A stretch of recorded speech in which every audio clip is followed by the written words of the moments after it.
रहने दो मुझको नशे में मेरे यारो, थोड़ी सी दे दो ऐसी जोर से ना धिक्कारो, किसी की मजबूरी किसी की मनमानी, नाम है दिनेरो हम तो करते हैं अपनी मनमानी।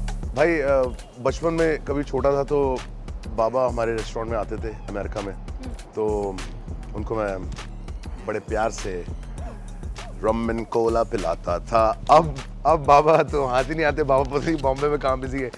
तो बाबा के लिए मैं ये कहना चाहूँगा that I am your big fan, I love you.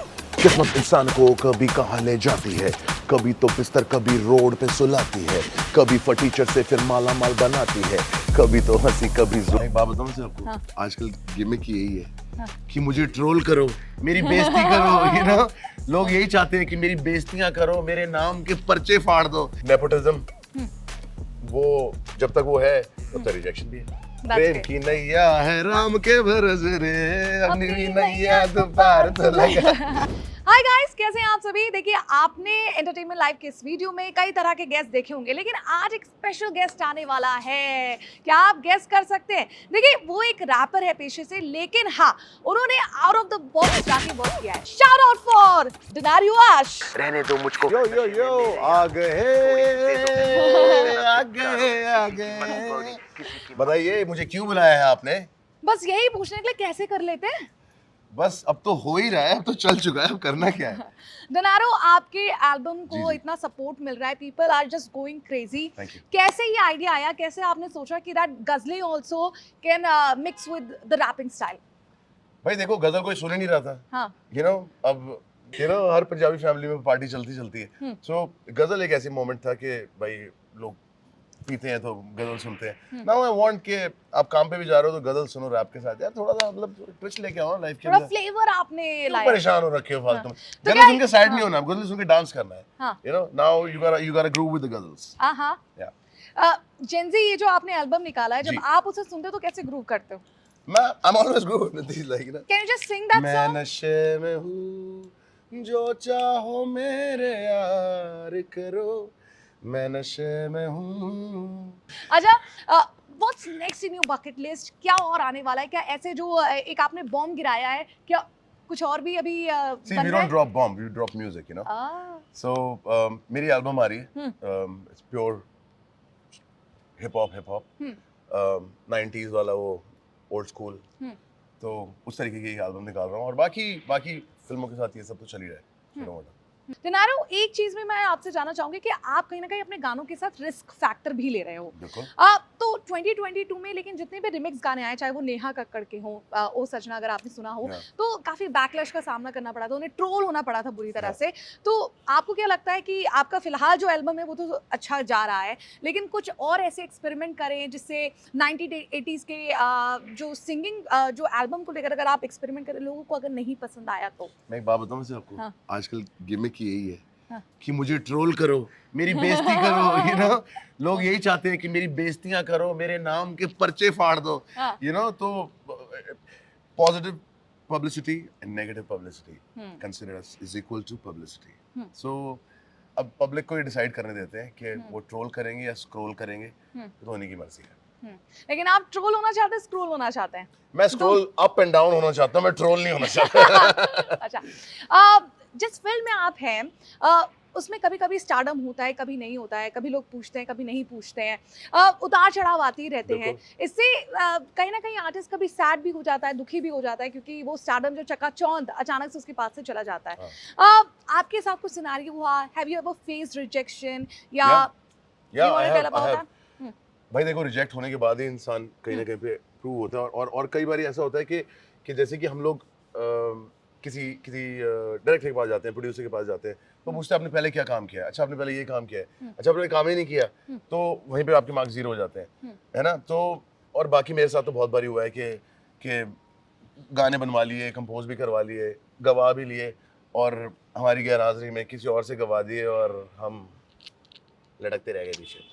तो बताते भी नहीं है कि आप रिजेक्ट हो गए हो, बट बोलते हैं कि हाँ अगले बारे में कर लेंगे, इसमें आपके पास सूट नहीं होगा। जल्दी बुलाते हैं। हाँ, बुला लेंगे, आप तो आओगे तो पक्का आओगे।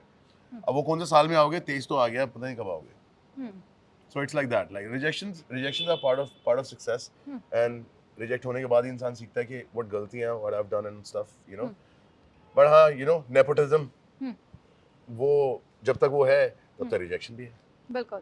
अच्छा, कोई बॉलीवुड का एक्टर एक्ट्रेस जिसके साथ आप अपनी नेक्स्ट एल्बम में अगर वीडियो एल्बम होती है तो वो शेयर करना चाहेंगे? कोई एक्टर सोचिए कि यार Actress? ये वीडियो में तो होनी चाहिए बॉस। जैकलीन फर्नांडिस योर मुझे फेवरेट। अच्छी लगती है। हाँ। हाँ, और मतलब गूज बम्प्स भी आ गए शायद, नाम लेते ही? नाम लेते ही मतलब ऐसे थरथराहट सी आ गई अंदर ना। सर्दी में भी गर्मी लग रही है। लेकिन कोई एक्टर नहीं? एक्टर मेरे तो ऑल टाइम फेवरेट तो संजय दत्त है। और तो अगर उनके साथ बाबा के साथ? बाबा के साथ हो बाबा जाए के लिए क्या कहना चाहेंगे आप? भाई, बचपन में कभी छोटा था तो बाबा हमारे रेस्टोरेंट में आते थे अमेरिका में। तो उनको मैं बड़े प्यार से रम एंड कोला पिलाता था। अब बाबा तो हाथ ही नहीं आते, बाबा पता नहीं बॉम्बे में कहाँ बिजी है। हाँ। तो बाबा के लिए मैं ये कहना चाहूंगा that I am a big fan, I love you always. और आतिश पिक्चर मैंने कम से कम 500 बारी देखी है। So big up to him, I always look at him like a big brother and big ideal for me. तो एक गाना अगर उनके साथ हो जाए तो मेरी भी नैया तृप्त हो जाए, मुझे भी लगेगा कि मैं प्रेम की नैया है राम के भरोसे रे, अपनी भी नैया तो पार तो लगा। बाबा तू नैया बाबा ही लगा सकते हैं पार, और कुछ नहीं। बाबा ही लगा सकते हैं। अच्छा, अमेरिका में आप पले बड़े, जी। वहाँ से आपने शुरुआत की, फिर आप यहाँ आ गए। ऐसा क्या रीज़न क्या था इसके पीछे कि आपको लगा कि करियर यहाँ ज़्यादा परस्यू करने में आसानी रहेगी? कुछ ऐसा क्या चल रहा था माइंड में? माइंड एक्चुअली ना, मेरा पूरा फोकस जो था वो चस्के, बॉलीवुड के चस्के अंदर से कि भाई काम तो बस मेरे को वहीं पे ही जाना है। मतलब वैसे ही मैं थक गया था अमेरिकन लाइफ को जी के। तो सोचा अब अपने वतन आते हैं, जन्मभूमि को कर्म भूमि बनाते हैं, थोड़ा आगे बढ़ते हैं। बिल्कुल।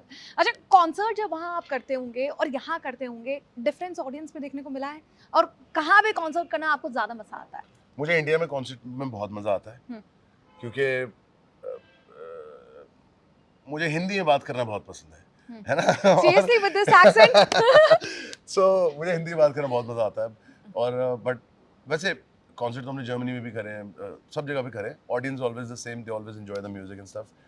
बट हिंदुस्तान में जो फील लू चल रही होती है, गर्मियाँ फिर ठंडियाँ, मसाले चाय, वो बड़ा मजा आता है। तो I love the audience over here, India में भी। और I always lucky enough to, हमें हमेशा ही अच्छी ऑडियंस मिली है और बड़े मस्तीले टाइप के लोग मिले हैं। तो अंदर थोड़ी सी एनर्जी रहती है, जैसे मैंने बताया था ना, जैकलीन को सुनते वैसे ऑडियंस के साथ में आ जाते हैं। चलिए, ऐसी आपकी एनर्जी बरकरार है। वीडियो की शुरुआत मैंने की थी, आप कुछ लिख कर आए हैं मेरे लिए कि नहीं? मैं लेके आया हूँ आपके लिए कुछ लिख के। एबीपी न्यूज पे सवाल है अटूट से, नॉलेज का भंडार है, क्वेश्चंस है मजबूत से, रुकावट के लिए खेद है, लगता है वर्षा थोड़ी लेट है, दिनेर वैश ने कह दिया है वैसे लड़की वर्षा ग्रेट है। थैंक यू डिनारो। Thank you so much Varsha, thank you for having me.